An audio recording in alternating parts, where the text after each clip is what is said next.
নমো বিষ্ণুপাদায় গৌরকৃষ্ণপ্রায়চ শ্রীমতে ভক্তি সর্বস্ব গোবিন্দ ইতি নামে। গৌরী আচার্য রূপায় শাস্ত্র সিদ্ধান্ত সংবিধে রূপানুগ রসাজ্ঞায় গুরুদেবায় তে নমঃ। আরাধ্য ভগবান বুঝুষতনায়স্তাধাম বৃন্দাবনম ব্রহ্মা কাশীভূষণা ব্রজবধূ বর্গেণ কল্পিতা শ্রীমৎ ভাগবতং প্রমাণ মমলং প্রেমা পুমত্তমং শ্রী চৈতন্য মহাপ্রমোদবিদং তত্তরদন পর নারায়ণ নমস্কৃত্য নরং চৈব নরোত্তমং দেবীং সরস্বতীং ব্যাসং তত জয় মুদীরয়ে। হরে কৃষ্ণ কৃষ্ণ কৃষ্ণ হরে হরে, হরে রাম রাম রাম হরে হরে। গোবিন্দ গোবিন্দ হরে মুরারে, গোবিন্দ গোবিন্দ মুকুন্দ কৃষ্ণ, গোবিন্দ গোবিন্দ রতাঙ্গ পানে, গোবিন্দ গোবিন্দ নমো নমস্তে, গোবিন্দ গোবিন্দ নমো নমস্তে। যাই হোক, বিষ্ণু ভগবান প্রসন্ন হন, আমাদের আস্বাদন চলছেন।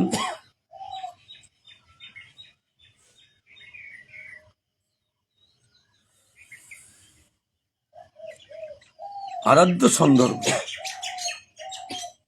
আরাধ্যকে আমাদের সুন্দর করে আমরা আস্বাদন করছি, যার নিকুঞ্জ বিলাস বিদ্যাবলী একটা অলঙ্কার বিশেষ। অবলীলাক্রমে হাসতে খেলতে ভগবান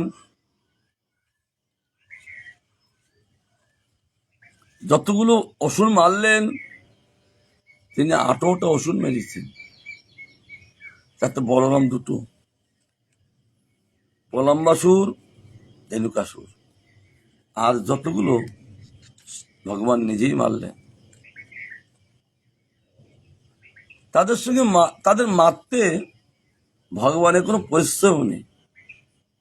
অবলীলাক্রমে, অবলীলাক্রমে অর্থ হলো হাসতে খেলতে, কোনো পরিশ্রম নেই। এখানে বলছেন বৃদ্ধাবলী অলঙ্কারে কমলার অমলাশয়ে, কমলা বলতে লক্ষ্মী দেবী, সে তো বটেই সর্বলক্ষ্মী, সর্বলক্ষ্মীর সময় যেহেতু লক্ষ্মী দেবী যেমন কমলবন, আমার শ্রীমতী রাধারানী তিনি কমল, তার পদ্মগন্ধা, পদ্মহস্তা, আর দুর্বাসা বলেছেন অমৃত হস্তা, আশীর্বাদ। কারণ গোবিন্দ রাধার হাতে ছাড়া তিনি কারোর হাতে খান না। তিনি যে জানছেন কি, এখন রাধারানী যদি নন্দলায় না আসেন, রান্না কি করবে? গোবিন্দ কারোর হাতে খায় না, তিনি একমাত্র রাধার হাতে খায়, আর রাধারানী একমাত্র তিনি রান্না করেন।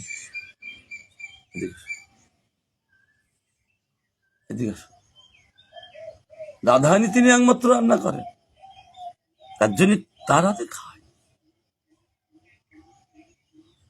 তো কি করে তিনি আসবেন? এমন সময় দুর্বাসা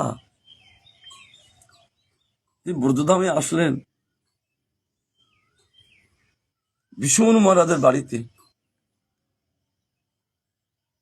আর রান্না করবেন কে? সাধু সেবা করবেন কে? রাধারানী রান্না করলেন। দুর্বাসা ঋষিকে তিনি পরিবেশন করলেন, দুর্বাসা ঋষিকে তিনি পরিবেশন করলেন। রাধারানী তিনি রান্না করেছেন, সেইগুলো তিনি পরিবেশন করছেন। তিনি যা দিচ্ছেন অমৃত ফেল।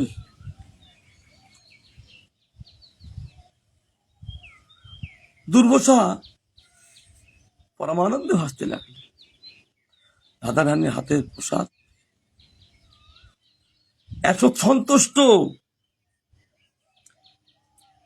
সঙ্গে সঙ্গে রাধারানীকে তিনি আশীর্বাদ দিলেন যে রাধে, তোমার হস্ত হবে অমৃত হস্তা। তোমার হাতে যে প্রসাদ পাবে সেও অমৃতত্ব লাভ করবে, তার মৃত্যু হবে না। রাধার হাতের রান্না। এই দুর্বাসা রাধারানীকে, ওতে বস, টেবিলে বস, ওরকম বলবে না, ওইটা বস, ওইটা চুলটা নিয়ে, কেন অসুবিধা আছে। বলছেন দুর্বাসা কে যে রাধারানী কেউ আশীর্বাদ দেওয়া? আমার শ্রীমতী রাধারানী ও কোটি কোটি দুর্বাসাকে আশীর্বাদ দিতে পারেন, কিন্তু লীলা পুরুষোত্তম ভগবান তার দ্বারাই আশীর্বাদ দেওয়ালেন, তার প্রেরণা দিয়ে। দুর্বাসা, আমার রাধার হাতে প্রসাদ পেয়েছ, আশীর্বাদ দাও। কেন কৃষ্ণের হাতে সব কি চাবি কাটি। কার অন্তরে কি কি প্রেরণা করবেন একমাত্র কৃষ্ণ জানেন। কৃষ্ণ করান, কৃষ্ণ বলান, কৃষ্ণ তাকে চালান। এই জন্য জীব কৃষ্ণের ইচ্ছায় করে, বলে, চলে। কেউ মনে করবেন না আমি চলছি, এক পা চলার অধিকার নেই, একটা কথা বলার অধিকার নেই, একটা কিছু করার অধিকার নেই। মূলে তিনি করান। এই ভাবনা থাকলে তো ভজন সিদ্ধ। কারণ জীব তারই জীব, তিনি পরিচালনা করেন, তার জন্য এই ভাবনা থাকবে। তাই বলছেন এইটা বোধধাম, সেই কথাগুলো দুর্বাসার আশীর্বাদটা এই বোধধামে ছড়িয়ে পড়লেন। ও যে আজ দুর্বাসা এসে রাধারানীকে আশীর্বাদ দিয়েছেন তার হাতে রান্না পেয়ে। তখন চারিদিক ব্রজধামে সব আনন্দ। একে তো যশোদা মা শুনলে, বাহ, আমার গোপালের প্রতি পদে পদে বিপদ, কখন কি হবে তো বুঝতে পারি না। আর যদি রান্না যদি রাধা যদি করেন, তাহলে রাধার হাতে প্রসাদ পেয়ে আমার গোবিন্দের কখনো মৃত্যু হবে না, কারণ অমৃত হস্তা। এই অন্তরে ভাব। গোপাল বলছেন মা, ওই রাধাকে নিয়ে এসো, সে রান্না করুক, আর তোমার যত রকম ভয় সব চলে যাবে। অর্থাৎ গোবিন্দের ইচ্ছা। আবার রাধার যশোদামার মধ্যে অন্তরে প্রবেশ করালেন না, রাধা দেবী যে রান্না করেন তাই আমার গোপালে কোনো অমঙ্গল হতে পারবেন না। তার জন্য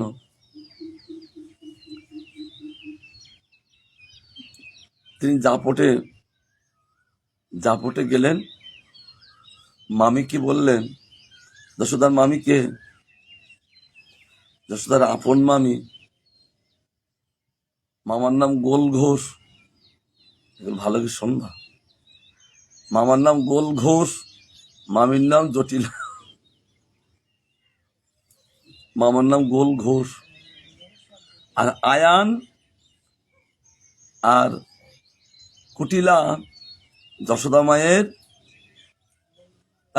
মামির তো ভাই বোন। জানে না কিছু না, চুপকে শুনবে। মামুই তো ভাই বোন, এই জন্য আয়ান ঘোষের দিদি, কি দিদি, পিস্তিতু দিদি, জটিলার পিস্তিতু দিদি। এই জন্য বাড়িতে মামিকে বললেন, মামি যে এরকম তোমার বধূকে একটু পাঠাও, আমার ছেলের প্রতি পদে পদে বিপদ, তার জন্য রাধে যদি রান্না করে খুব ভালো হবে। আর একটা কথা কি, আমি রাধেকে নিয়ে যাব, তবে আমি তাকে একেবারে ফ্রি ফ্রি কাজ করাবো না, তাকে অনেক কিছু দিব, প্রতিদিন দিব, রাধেকে অনেক কিছু দিব। আর নন্দ মহারাজের ওই ঐশ্বর্য দেখিয়ে জটিলারও মনে ইচ্ছা যে আমাদের একটু ঐশ্বর্য হতো, ধন সম্পদ হতো, এখন লাগাবে না, আনন্দের বিষয়, লাগিয়ে দেয়নি তো, হ্যাঁ লাগাবে না, ভক্তরা আসছেন, যদি লাগাও এখান থেকে সব খুলি দিয়ে ভগবানের কথা চাবি রাখো, তাহলে বেরোবে না। যাই হোক,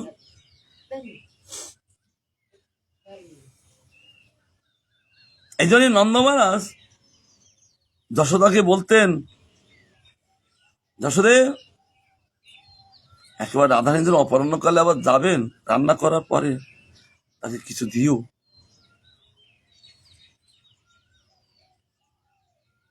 আর রাধা হাসি প্রতিদিন রান্না করেন। রাধাকে আনতে যাবেন কে? রাধাকে আনতে যাবেন একটা লোক দরকার তো, তার জন্য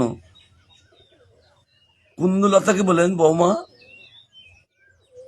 যশোদা মা বলছেন, বৌমা অর্থাৎ ভাসুরীর ছেলের বউ, উপানন্দ মহারাজের ছেলে,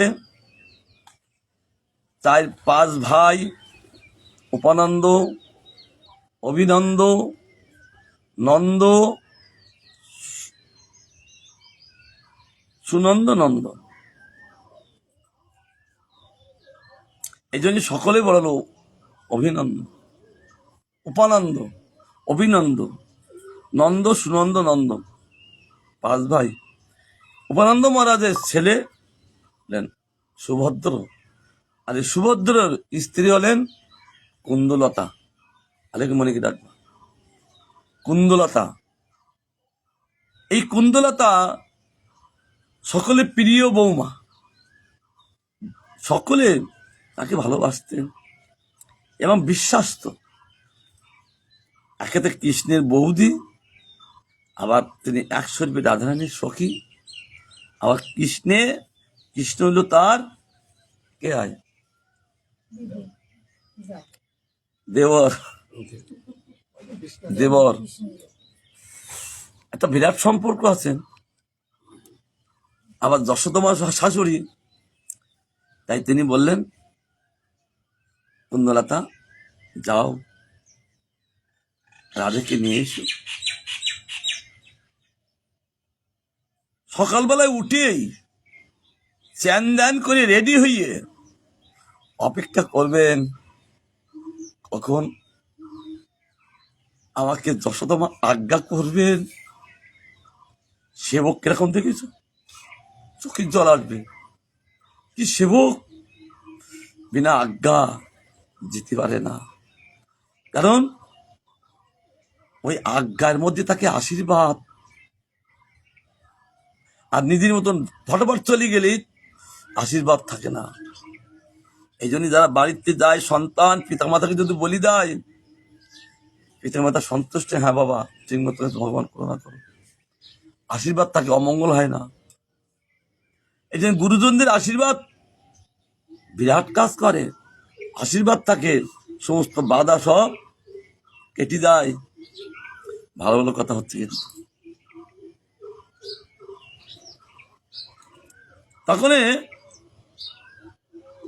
তখনই আজ্ঞা করলেন, আহ, কি আনন্দ!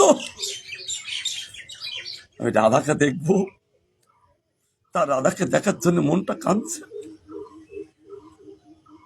রাধাকে দেখবো, কিন্তু শাশুড়ি মার আজ্ঞা নালে যেতে পারছেন না। যখনই আজ্ঞা হলেন, কুন্দলতা আনন্দ করে যাচ্ছেন রাধা দর্শনে। কি ভাব! রাধা দর্শনে ছুটছে।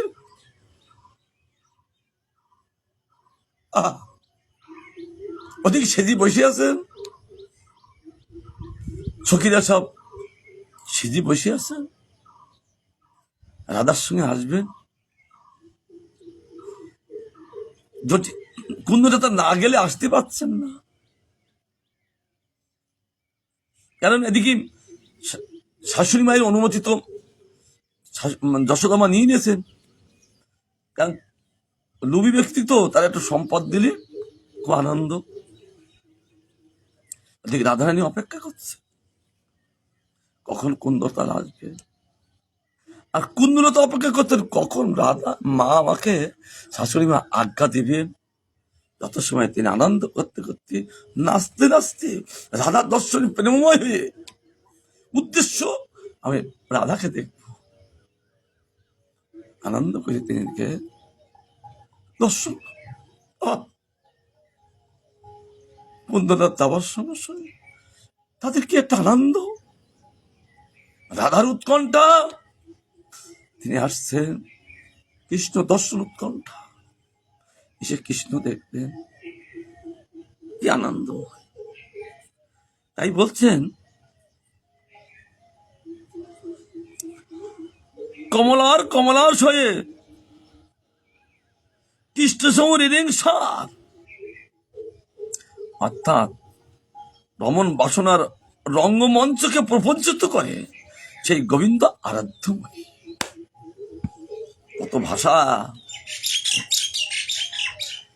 রিংসার অর্থাৎ রমন বাসনার প্রকাশ, সে বাসনাটা রঙ্গমঞ্চ, রঙ্গমঞ্চকে নিত্য জায়গা। আর প্রপঞ্চিত করলেন, এই প্রপঞ্চে সবগুলো একটা স্টেজ করে দিলেন, জোগাড় করলেন, ব্যবস্থা করলেন সব। প্রপঞ্চ কেন বলেন? এই জগৎটা 5টা প আছে বলে এই জগৎটা প্রপঞ্চ বলে। পৃথিবী প, পয় মানে জল, প পাবক, প অগ্নি,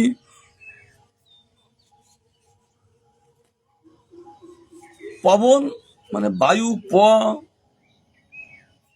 পুষ্কর, প আকাশ। এই 5টা প আছে বলে এই জগৎটার নাম প্রপঞ্চ জগৎ। কিছু বুঝতে পারলে? এত তাড়াতাড়ি কি হয়? তো অনেক সাধনার ধন তো, এত তাড়াতাড়ি কি হয়? তবে শুনতে থাকো, শুনতে শুনতে একদিন ঠিক ভগবান বুঝিয়ে দেবেন। তো শুনতে হবে, না শুনলে বুঝিয়ে দেবেন না। এই জন্য প্রপঞ্চ করে, প্রস্তুত করে সেখানে তিনি অবস্থান করলেন। কারণ আরাধ্য শিরোমণি সব মুকুটমণি, জগতে যত আরাধ্য আছেন, পূজ্য আছেন, কৃষ্ণ হল সর্বোপরি মণি, মুকুটমণি মস্তকে থাকেন। তারা এসে তাকে পূজা করতে লাগে, কি আনন্দ! যশোদামা ওই রাধাকে দেখলে, রাধাকে দেখে তিনি যে কীর্তিদার কন্যা, অন্তরে ভাবনি নিজের কন্যা। আবার রাধাকে দেখার সঙ্গে সঙ্গে রাধারানী আবার যশোদামাকে বাৎসল্য ভরে দিলেন। কৃষ্ণ পারেন, রাধাও পারেন। বাৎসল্যে ভরে দিলেন, আহা, আলিঙ্গন করালেন। কন্যাকে তো পারেন মা। আর এমনকি রাধাকে দেখে যশোদা মার সঙ্গে সঙ্গে স্তন্য দুধ স্খলিত লাগলেন। কি বাৎসল্য! এ জগতে বাৎসল্য কোথায়? এ জগতে মায়েদের বাৎসল্য সীমিত, আর সে জগতে মায়েদের বাৎসল্য অসীমিত। যখন ওই রাধাকে যশোদা মা দেখে, তখন তার বাৎসল্য ভরে দেন, আর স্তন্য দুধ প্রকাশিত হন। এটা শুধু যশোদা মায়ের না, কৃষ্ণকে তখন কীর্তিদান মা দেখেন, তারই একই অবস্থা। কৃষ্ণকে দেখার সঙ্গে সঙ্গে পুত্র জ্ঞান,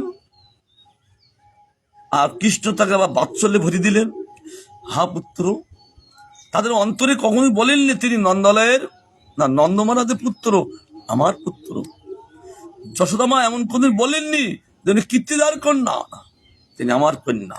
অন্তরে দুইজন দুই ভাব দিয়ে কি বাৎসল্য প্রকাশ করে আমার রাধা গোবিন্দ তিনি বিলাস করে চলেছেন। সে রাধা গোবিন্দ দেব কি মাধুর্যময় কথা। তাই তিনি আরাধ্য মনে, তার সম্মুখ সাম্রাজ্য লক্ষ্মীর বৈভব বাহুল্য অবলোকনে কোটি কোটি অরতি প্রবালা অবালা অমাল দাস্য প্রত্যুষায় ব্রতকে বলা। কোটি কোটি অরতি প্রবালা, যাদের রতি এখনো জাগেনি। একটা বিশেষ মায়েদের একটু অবলা বলেন, তারা বোঝে কম, এই জন্যই তাদের অবলা। এই জন্য স্বামী নারী যতই কিছু হোক না কেন, স্বামী ক্ষমাবান হবে, কেন তার গায়ে হাত দেবে না। কেন? অবলা তো, দোষ করতেও পারে, কেন তারা বোঝে কম। এই জন্যই শাস্ত্রে বলে তারা অবলা। আবার অরতি প্রবলা, তাদের প্রচুর রতি। রতি কাকে বলেন? রতি শব্দের অর্থ হলো মসৃণ, তুলতুলি হওয়া। কৃষ্ণ বলার সঙ্গে সঙ্গে এই চিত্তকৃতটা কদ্দমুক্ত হয়ে মসৃণ হয়ে গেলেন। আর কৃষ্ণ কথা যখনই আমরা শুনছি আর তারা শুনছেন, সঙ্গে সঙ্গে টপ টপ করে কদ্দমুক্ত তাকে কি আছেন বসে যায়, আর তাদের চিত্তকৃতটাকে ওই কৃষ্ণ কথা বসে যাচ্ছেন। মসৃণ করা, তুলতুলি করা। তাই বলছেন অমল দাস্য, তাদের মধ্যে কোনো অন্য কোনো ভাব নেই, এক দাস্য। আজ আমি অমুকের দাস্য, কাল আমি অমুকের দাস্য, কাল আমি অমুকের দাস্য। অন্তরে তাদের কিচ্ছু ভাব নাই,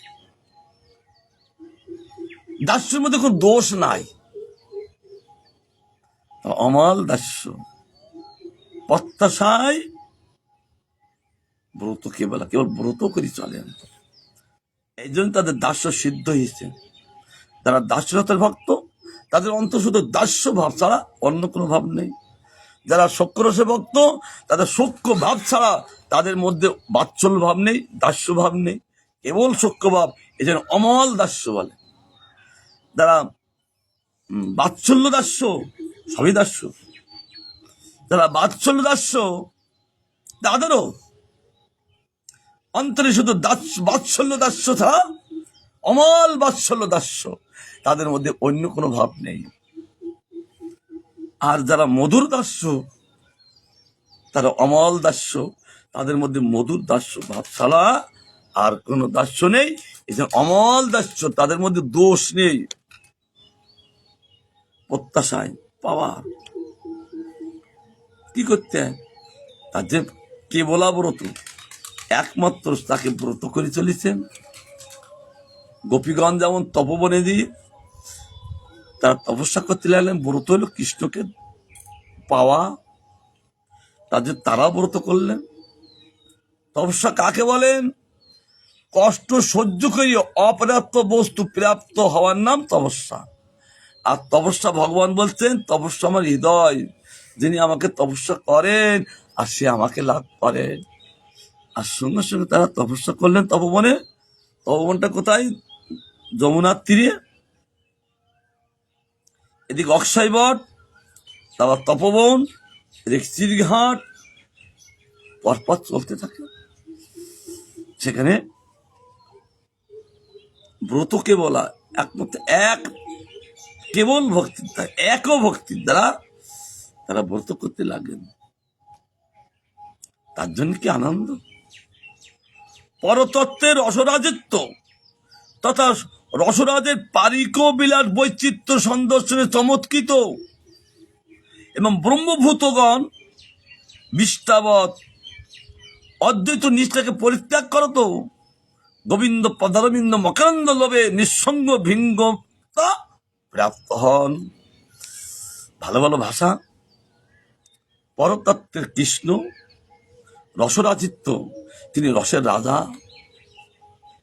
এই জগতে যত রস আসছেন, দাদার রসের মূর্তি তিনি, বিশিষ্ট পঞ্চরসের মূর্তি তিনি।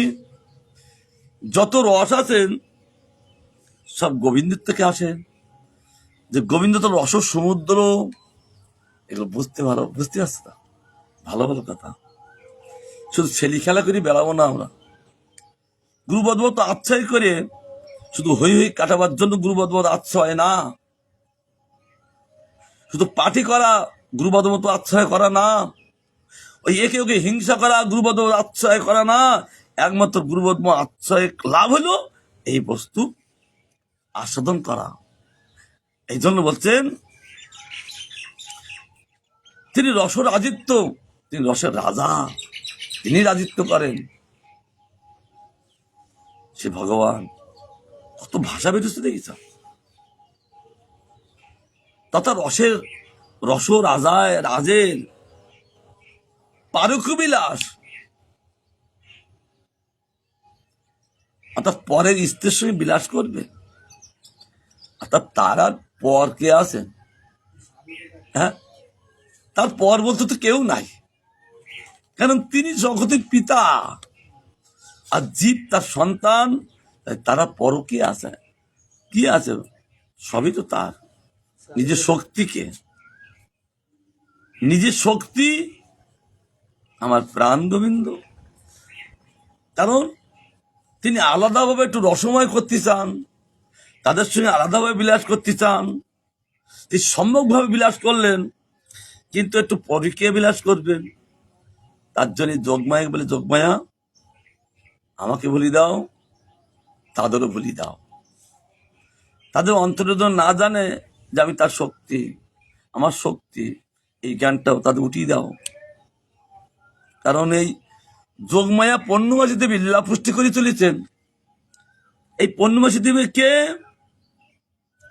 তিনি অবন্তীনগরে কৃষ্ণ যখন ব্রজধামে জন্মগ্রহণ করলেন, আর তার সেবার জন্য তিনি ব্রজধামে এসে গেলেন অবন্তীনগর থেকে, উজ্জয়িনী থেকে।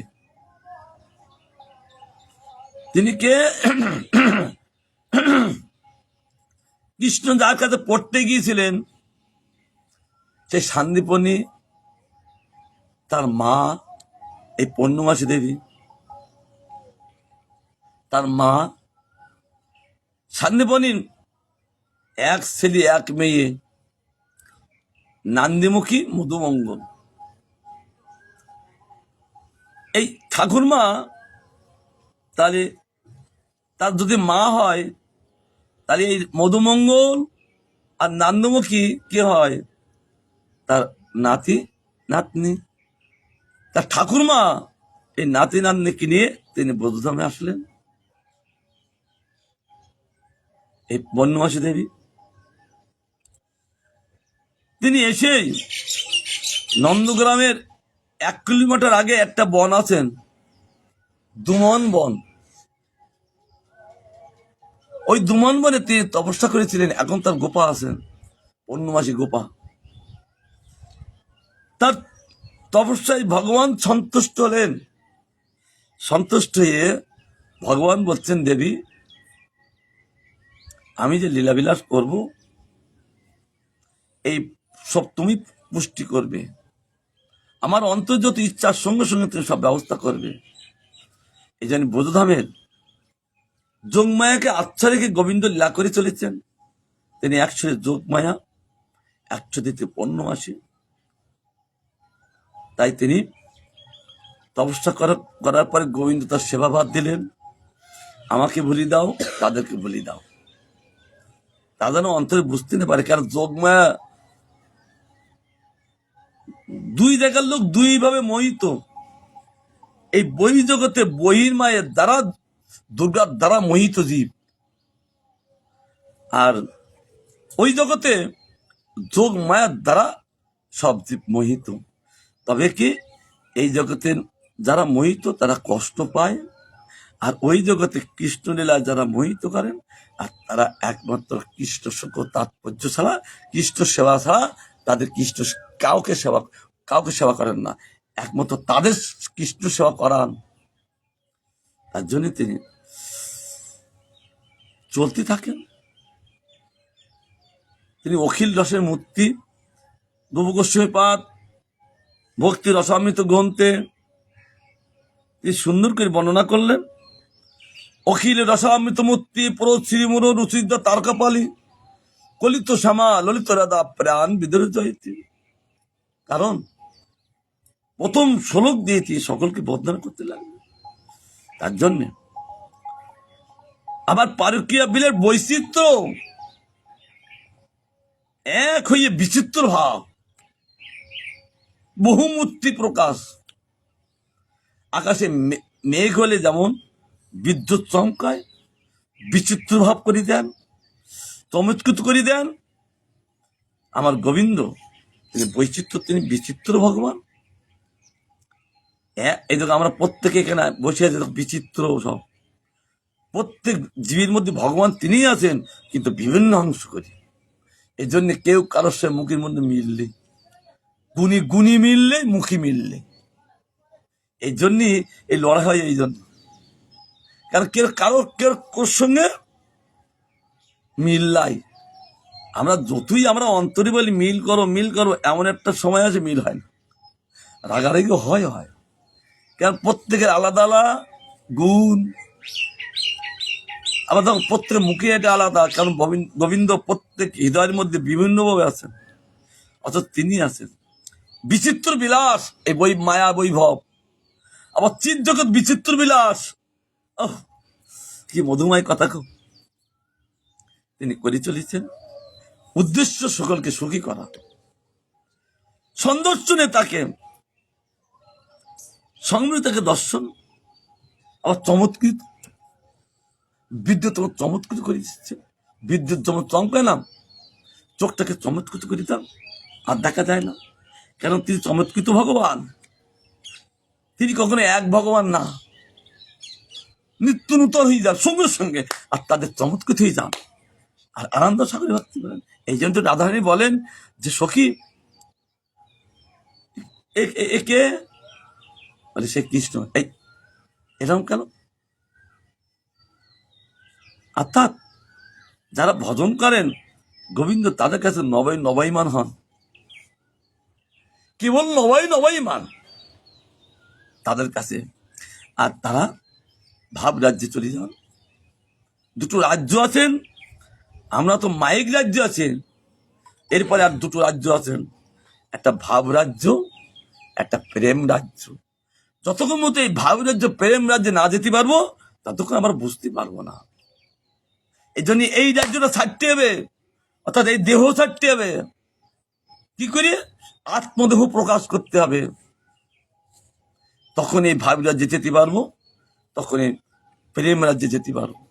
কেন আমরা যে রাজ্যে বসে আছি, আর সেই রাজ্যের কথাকে বললে বুঝতে পারবো, এই জন্য ধরতে পারছেন। এই জন্য কিন্তু যেতে হবে সেই রাজ্য। এই রাজ্যে থাকার জন্য গুরুবত আশ্রয় না, ওই সেই রাজ্যে যাওয়ার জন্য গুরুবত আশ্রয়। ভালো করে শুনবে সব, কারণ এই রাজ্যটা আমার নয়, এটা তো মায়ার রাজ্য, এখানে আমার রাজ্য না, কিন্তু আমার যেতে হবে সেই রাজ্য। তার জন্য নিয়ে যাবেন কে সেই রাজ্যে? ওই গুরুদেব সেই রাজ্যে পাঠাবেন। নিয়ে যাবেন, সেই রাজ্যে গেলে আমরা তখন বুঝতে পারবো। আর এত আর ব্রহ্মভূতগণ অর্থাৎ জীবগণ, তারা ওই গোবিন্দকে দেখে বিষ্ঠাবৎ, আমরা তখন বিষ্ঠাকে ত্যাগ করি না, আর তার পিছনে তাকানে বিষ্ঠাটা কেমন দেখি? কেউ দেখি না। এই ব্রহ্মভূত জীবগণ তারা এই জগৎটা বিষ্ঠাবৎ মল মতন ত্যাগ করে দেয়। সেটা কি? অদ্বৈত নিষ্ঠাকে, মায়াবাদকে। এই অদ্বৈতবাদ হল মায়াবাদ, মল ত্যাগ, বিষ্ঠার যেমন মায়াবাদ। যেরকম কাশিতে আছেন, বলছেন অদ্বৈত নিষ্ঠাকে পরিত্যাগ করো তো। কেন? যে একবার দেখেছেন গোবিন্দকে, চমৎকৃত গোবিন্দ, এখন এই জগতে অদ্বৈতবাদ তার কাছে তুচ্ছাদি তুচ্ছ, সমগ্রকে পরিত্যাগ করে দিলেন। গোবিন্দ পদারবিন্দ, তার পদারবিন্দ মানে পদ্ম। কারণ ওই পদারবিন্দ বলছেন কেন? ওই সূর্যের আলোয় পদ্মটা ফোটে বলে এই জন্য পদ্মের অপর নাম অরবিন্দ, তাই তো? সূর্যের আলো ফোটে না, পদ্মটা সূর্যের আলো ফোটে, এদিন সূর্যের এক নাম অরবিন্দ। ভালো করে শোন ভাষা, ঘুমালি বুঝতে পারবো না, ঘুমানির কথা বলছি না, যেতে হবে সেখানে। আমরা গুরুবর্ধমান আচ্ছায় করে এখানে বসে থাকার জন্য নয়, সকলের যেতে হবে সেখানে। আর পদারবিন্দ মকরন্দ, লোভ জেগে গেল আর নিঃসঙ্গতা হয়ে গেলেন, এখন কারোর সঙ্গ না। ভিঙ্গ যেমন একা একে ওই মধু গ্রহণ করতে যায়, তদ্রুপ কাউকে দাঁড়িয়ে একা একে ওই লোভ জেগে গেল। যার লোভ জেগে যাবে সে এই জগতে সঙ্গ ছেড়ে দেবে, আর তখন ছুটি থাকবে ওই মকরন্দ, অর্থাৎ পদ্মের মাঝখানে কি থাকে? ওখানটায় মধু থাকেন। ভ্রমরজি যেমন ওই মধু গ্রহণ করেন, তদ্রুপ বলছেন মকরন্দ লোভে নিঃসঙ্গ, ভিঙ্গতা ভ্রমর জীবরূপ ভ্রমর, সে গোবিন্দের পদারবিন্দ মকরন্দে তিনি আস্বাদন করবেন, প্রাপ্ত হবেন। কত ভাষা বেরোচ্ছে দেখছ? এগুলো বই থাকলে কি এগুলো বুঝতে পারবো না? পারবো? ওর ঘরে আছে, তোমার ঘরও আছে, আমরা বুঝতে পারছি না বলে এই মাইক নিয়ে চলি, আর তখন ঝগড়া হয়, এর সঙ্গে কথা বলবো না, ওর সঙ্গে কথা বলবো না। আর যখন এইগুলো বুঝতে পারবো, কারোর সঙ্গে ঝগড়া হবে না। কারণ তিনি সকলের মধ্যে দেখবেন, আমার মধ্যে যিনি আছেন সকলের মধ্যে তিনি আছেন। তবে এগুলো সাধন সাপেক্ষ, ভজন সাপেক্ষ। তখন লজ্জাই গেল। অদ্বৈত বীতি প্রতীকই রূপাস্য সানন্দ সিংহাসন লব্ধ দীক্ষা ছটেন কেনাপি বয়ং হটেন দাসিকেতা গোবধূ বীতেন। কোন ব্রহ্মবাদী বলেন আমি অদ্বৈত মার্গে বিচরণকারীদের উপাস্য সানন্দ সিংহাসন লাভের জন্য দীক্ষা লাভ করি, কেউ মনে করেন, কিন্তু মনে করা তো চলবে না। সেখানে এই মন চলবে না, সেখানে আর একটা মনের দরকার। এই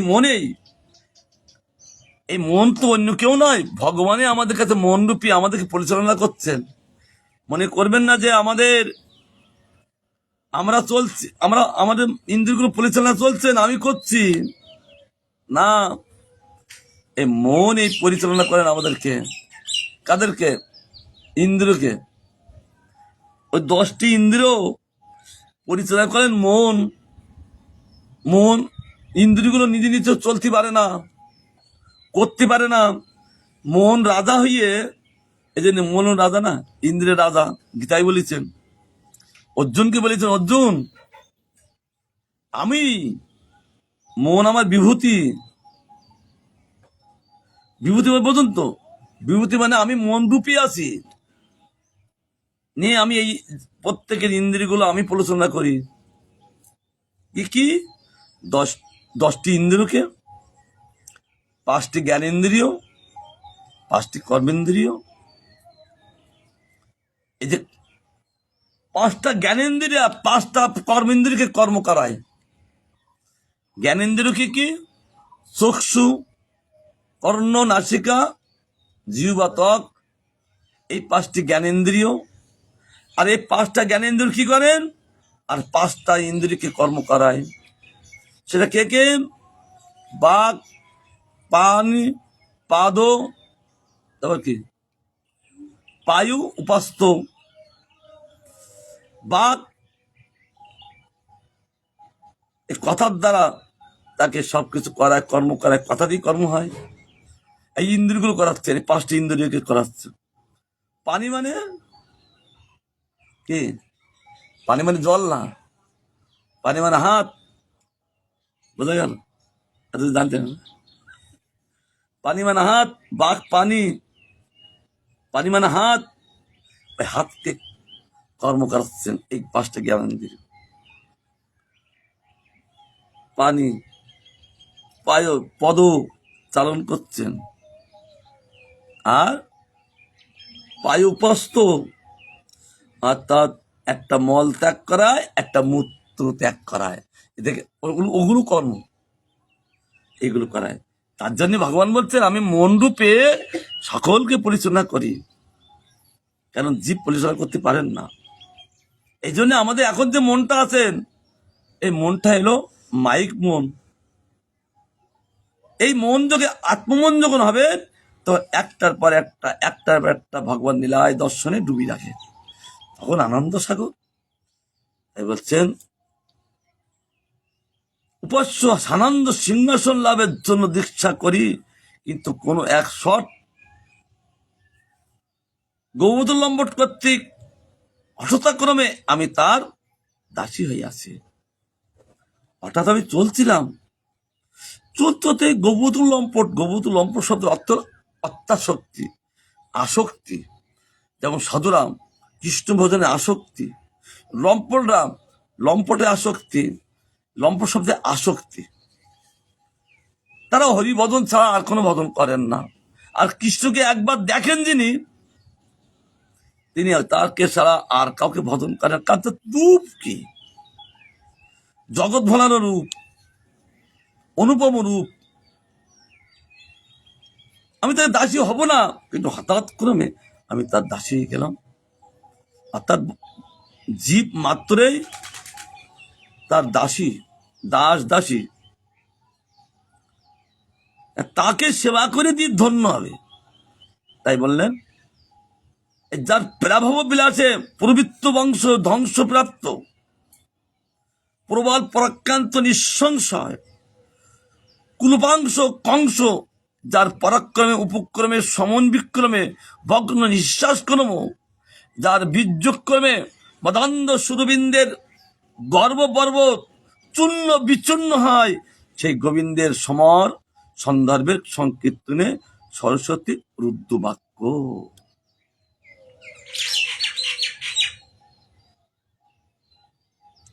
প্রত্যেকের একটা গর্ব আছে, পর্বত আছে। গর্বটা হলো পর্বত স্বরূপ।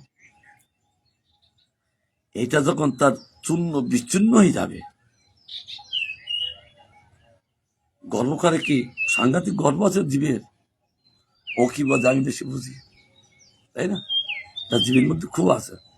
ও কি বোঝে? আমি বেশি বুঝি। এই যখন বলতে থাকে, এর দ্বারাই ভজন সাধন হয় না। যিনি গর্ব করেন তার ক্ষতি করে, তারই ক্ষতি হয়। তার জন্য বলছেন যে এইগুলো যখনই গর্বটা বিচ্ছিন্ন হবে, আর সঙ্গে সঙ্গে গোবিন্দের সমারোহ সন্দর্ভে সংকীর্তনের সরস্বতী রুদ্রবাক। তখনই সরস্বতী একমাত্র তার জিহ্বায় বসে যাবে। গোবিন্দকে স্তুতি করায় সরস্বতী। যেমন এই যোগে বিদ্যা লাভ করেন কার কৃপায়? সরস্বতী কৃপায়। আর সাধুগঞ্জে তার আবার সরস্বতী প্রয়োজন বলে, হ্যাঁ এই সরস্বতী অন্য কেউ নয়, আমার শ্রীমতী রাধারানী। ওই ভক্তের জিহ্বায় তিনি যখন বসবেন, আর তখন ওই ভাষা আসবেন, স্তুতি আসবেন। অর্থাৎ গোবিন্দকে স্তুতি করান কে? জীব না, তার জিহ্বায় রাধারানী যখন বসবেন, তখন তিনি গোবিন্দকে স্তুতি করবেন। তাকে বলে শুদ্ধ সরস্বতী। শ্রীরাম মহাপ্রভু দেখেছেন বরদান প্রসঙ্গে সেবা সঙ্গে এক এক ভক্তকে ডাকছেন, সকলে বর দেবেন। আর মহাপুরুষ যখন সন্ন্যাস না, তিনি তখন তো সন্ন্যাস দেননি, তিনি কেবল একটা বালক রূপে অভিনয় করে চলেছেন। তিনি যে একদম ভগবান, দেখে তখন বরদান প্রসঙ্গ করে তিনি ভগবান রূপে সঙ্গে ওই গঙ্গাদাস পণ্ডিতকে ডাকলেন, এই আসো আমাকে রূপ, আমার রূপ দেখো। গঙ্গাদাস পণ্ডিত হলেন সেই সন্দীপনী মণি, তিনি গৌর লীলায় হলেন গঙ্গাদাস পণ্ডিত। তিনি মহাপ্রভুকে পড়ালেন। একসময় কি ঘটনা, মেলচ্ছরগণ তাঁত কাজীর লোক তাকে অপমানিত করবেন, তার ঘর তো ভেঙে দেবেন এবং নারীদেরকে নির্যাতন করবেন। এই ভয়তে অর্ধরাত্রে তিনি গঙ্গায় ঘাটে গেলেন, পালিয়ে যাবেন রাত্রিবেলায়, যেন আমাদের পরিবারটাকে তো এরা যেন ক্ষতি না করে। তার জন্য অর্ধরাত্রে তিনি গঙ্গার ঘাটে গেলেন। কিন্তু অর্ধরাত্রে কি কোনো নৌকা থাকে? কিন্তু কাঁদতে লাগলেন, হায় হায়, একই হলে আমাদের অধিবাজ্য তো, আমাদের তো ক্ষতি হবে। এমত অবস্থা কি হবে? হে ভগবান, আমাদের রক্ষা করুন। এই অন্তরে ভাব, তাদের আত্মীয় উৎকণ্ঠা দেখে শ্রীমান মহাপ্রভু নিজেই একটা নৌকা নিয়ে নিজেই মাঝি হয়ে তাদেরকে পার করে দিয়েছিলেন। মহাপ্রভু এই কথা বললেন, গঙ্গাদাস পণ্ডিত, তোমার মনে আছে তুমি অর্ধরাত্রে পালিয়ে যাচ্ছিলে, আমি তোমার নৌকায় নিয়ে এসে আমি তোমাদেরকে পার করে দিয়েছিলাম। যখনই বললেন, সঙ্গে সঙ্গে গঙ্গাদাস পণ্ডিত একদম বুঝিত, আবার তাকে গায়ে স্পর্শ করলেন, চেতন দিলেন। আবার তিনি স্তুতি করো। সঙ্গে সঙ্গে শুদ্ধ সরস্বতী রাধারানী যখন জিহ্বায় বসে গেলেন, তখন তিনি স্তুতি করতে লাগলেন, কি মাধুর্যময় করে। তাই বলছেন, তখনই সংকীর্তনের সরস্বতী তিনি রুদ্ধবাক হয়ে যান। এই যে হ্যাঁ, ও এটা ধাক্কা লেগেছে। তিনি রুদ্ধবাক হয়ে যান। এখন গোবিন্দ লীলামৃত ভাগীরথী জলে স্নাতগণ লোকাতীত বিদাতীত মায়াতীত স্বরূপে পরমানন্দ পরায়ণ, যিনি গোবিন্দ লীলারূপ অমৃতকম ভাগীরথী যে জল চান করলে যেমন তার সমস্ত দোষ কেটে যান, আর গোবিন্দ লীলামৃতে তার ভাগীরথী স্বরূপ যখনই চান করলেন, আর তাদের আর অন্তরে সমস্ত দোষ, কারণ গঙ্গা কি করেন? পবিত্র করেন। আর এই গঙ্গা কি? গোবিন্দের লীলারূপ অমৃত সমুদ্রে তারা স্নান করলেন। তারা জগৎ ভুলে গেলেন, লোকাতীত হলেন, বেদাতীত হলেন, মায়াতীত হলেন। তারা লোককে ধার ধারে না, বেদের ধার ধারে না, কিন্তু মূল বেদ এখন সে গোবিন্দ। মায়াতীত, মায়াকে উৎপন্ন হলেন, আর তিনি প্রকৃত স্বরূপ লাভ করলেন। এই জ্ঞান শিক্ষা গ্রহণ করতে হবে। যতক্ষণ পর্যন্ত আমরা গোবিন্দ লীলামৃত ভাগীরথী স্নান না করব, ততক্ষণ আমার লোকাতীত হবে না, বেদাতীত হব না, মায়াতীত হব না। যখনই আমরা এই ভাগীরথী জলে স্নান করব, তখন তিনি মায়াতীত হবে, মায়াকে উত্তীর্ণ করে চলে যাবেন। কোথায় যাবেন বলছেন? তিনি স্বরূপে প্রতিষ্ঠিত হবেন। আমাদের স্বরূপটা কি? আমাদের স্বরূপটা হলো দাস, কৃষ্ণ দাস, আর তখন পরমানন্দ পরায়ণ হবে। তিনি শ্রেষ্ঠ আনন্দ সাগরের তাই থাকতে থাকবেন। আর একমাত্র তিনি গোবিন্দের লীলামৃত নিয়ে অবস্থান করেন, তিনি আর অন্য জায়গায় নয়। যার মহা আকর্ষণে জীবের আকৃষ্টি ধর্ম জাগ্রত হইয়া যায়, একমাত্র মহা আকর্ষণে, সাধারণ আকর্ষণ আকৃষ্টি করান। জীবির প্রত্যেকের জীবির একটা ভগবানের সঙ্গে আর জীবির সঙ্গে একটা আকৃষ্টি আছেন, আকৃষ্টি করান কি? এই গোবিন্দের লীলা। গোবিন্দের লীলা হলে একটা চুম্বক, চুম্বকটা কি করেন? লোহকে যেমন তার আকর্ষণ করেন, আর জীবরূপ লোহকে গোবিন্দের লীলামৃত চুম্বক আকর্ষণ করেন, আকৃষ্টি করেন। একটা একটা জীব, একটা একটা লোহ, আর গোবিন্দ চুম্বক। এই চুম্বকটা কি? লীলামৃত চুম্বক। ওই চুম্বক যখন এই জীবের সঙ্গে টাচ লাগে, তখন তিনি সঙ্গে সঙ্গে কানেকশন হয়ে যান, বাস তখন আকৃষ্ট হয়ে যান। কি দিয়ে? গোবিন্দের কথামৃত দিয়ে। তার কথা অমৃত একটা চুম্বক স্বরূপ। বলুন, প্রত্যেক চিত্তটা কাজ হচ্ছে না? কাজ হবে, কারণ গোবিন্দের কথা চুম্বক এখানেই যে প্রত্যেকের চিত্তকে তিনি কানেকশন করে দেয়, তিনি আনেন, কুল ধর্ম নষ্ট করে দেয়। তাই বলছেন জাগ্রত হইয়া, তখন আকৃষ্ট ধর্ম একটা ধর্ম। কৃষ্ণকে তখন দেখলেন, আকৃষ্ট হয়ে গেলেন। এখন কৃষ্ণ সেবা ছাড়া আর কিছু তার অন্য ভালো লাগে না, কারণ কেবল তার রূপ মাধুরী পান করতে থাকেন। কি মাধুর্য সব! আর কি করেন? প্রেম সাগরে সন্তরণের আর তার সাঁতার কাটতে থাকেন, আর সৌভাগ্যকে বর্ধিত করেন। আকৃষ্টি ধর্ম যখনই জীবের মধ্যে জাগ্রত হয়, কৃষ্ণ আকৃষ্টি, তখন তিনি প্রেম সাগরের সন্তান সাঁতার কাটতে থাকেন, আর সৌভাগ্যকে বৃদ্ধি করেন। আজ আমার কি সৌভাগ্য! আমি জগৎ বলি দিয়ে একমাত্র কৃষ্ণকে দর্শন করতে পারছি, নিজেকে সৌভাগ্য মনে করেন।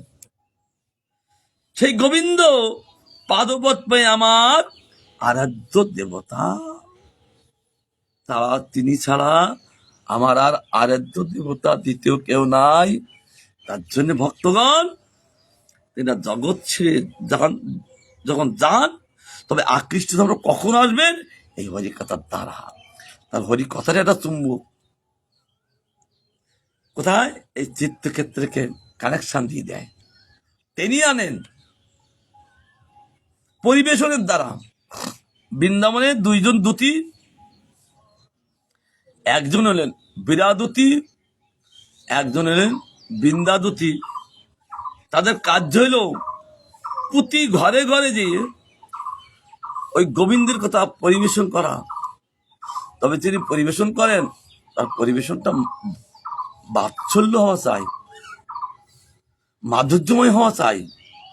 তিনি এমন করে গোবিন্দের কথা পরিবেশন করছেন, আর সঙ্গে সঙ্গে তাদের গোবিন্দের কথারূপ চুম্বক তাদেরকে আকৃষ্টি করালেন, আকর্ষণ করলেন।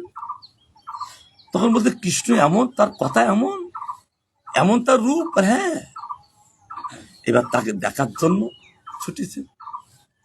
তার কোথায় আছেন জানেন না, বলে আমার সঙ্গে এসো। তাদেরকে নিয়ে গোবিন্দের কাছে দেখালেন, এই দেখো যার কথা তোমাদের কাছে পরিবেশন করলাম, আর তোমাদের চিত্ত আকৃষ্ট হলে আর স্বয়ং চুম্বককে দেখো, তাকে দেখো। কারণ জীব যতক্ষণ মতো তাকে না দেখবে তার আর অন্য কোনো গতি নাই। একমাত্র যখন তাকেই দেখবেন তখন প্রকৃত চলা ফেরা সব বন্ধ হয়ে যাবে। একমাত্র তাকেই দেখতে থাকবেন, কারণ তার উপমাধুরী পান করতে থাকেন। আর এই যে রূপ এত সুন্দর ছিলেন বোধধামে, আমরা কেউ জানতাম না। আর বৃন্দার বীরা আমাদের অনেক উপকার করলেন। তখন তারা সেই কৃষ্ণের উপমাধুরী পান করতে থাকেন, তারা আর কিছু ভালোবাসেন না। তার জন্যে সেই গোবিন্দ পাদপদ্মই আমাদের আরাধ্য, কারণ তিনি হলেন দেবতা। দেবতা বললে ৩৩ কোটি দেবতা দেবতা নয়, একদম গোবিন্দ হলো দেবতা। তাকে আমরা হৃদয় রূপ আসনে আমরা বসাবো, এই আরাধনা করে তাকে বসাতে পারলে আর জীবের আর কিছু নাই, সব বিরতি হয়ে যাবে। কারণ তিনি হলেন ধীরললিত বিলাসামৃত চন্দ্রিকা, তিনি ধীরললিত। রাধারানী ৮ প্রকার নায়িকা আছেন, কৃষ্ণ ৮ প্রকার নায়ক আছেন। একটা নায়ক হল ধীরললিত নায়ক, বিলাসামৃত বিলাসিত অমৃত চন্দ্রিকা প্রকাশন পানে চকরি। আর তার জাতক পক্ষী পান করে থাকেন। জাতক কারা? গোপীগণ। গোপালগণের মাধবী বিলাস বৈচিত্র্য অপূর্ব প্রাপ্ত সকল প্রকার বিধান গোবিন্দের সেবা ধর্মেই নিদানীভূত রূপে সকল শাস্ত্রেরই অবধানযোগ্য, তাছাড়া আর কিছু নয়। এটা অপূর্বভাবে আমরা গোবিন্দের ভাবরাজ্য, গোবিন্দ কেমন সেটা আমাদের আস্বাদন হলে, এইটা হলে আস্বাদ্য। কেবল এই তুমি সংসার কিছু জনই করছো এইসব বলা, তাদের আকৃষ্ট বলি শেখানো যায় না। আমি হাজার বললো যে সংসার ধর্ম ত্যাগ করবে না, সে যে কাজ করতেন মদ খাওয়া ত্যাগ করবে না। যখনই এই অমৃত পান করানো হবে আর তখন এই বাহ্যগুলো অনায়াসে ত্যাগ হয়ে যাবে। তার জন্য এই অমৃত তাকে একটু দিতে হবে, একটু ত্যাগ। যেমন হংস, তিনি অমৃত গ্রহণ করেন। তিনি এই জগতে এসে একটা ভ্রমরি পোকাকে বলছেন, এই তুই কি খাচ্ছিস? আমি গোবর খাচ্ছি। গোবর খাবি কেন? চলি আয়, আমি তো অমৃত দেবো। অমৃত মানে কি? মানে অমৃত সামনে সে জানে না, কারণ সে তার গোবরে জন্ম। এই জন্য আমাদের যেখানের জন্ম সেটা ভালো জানি, তারপরে আরো কিছুতে আছেন বুঝি না। যখন সেই অংশ এসে বললেন চলে আয়, তোকে আমি ভালো জায়গায় নিয়ে যাও। না, অংশ বলছি মধু কর, আমি মধু খাই, চলে আয়। বলে গোবর হচ্ছে কি মিষ্টি?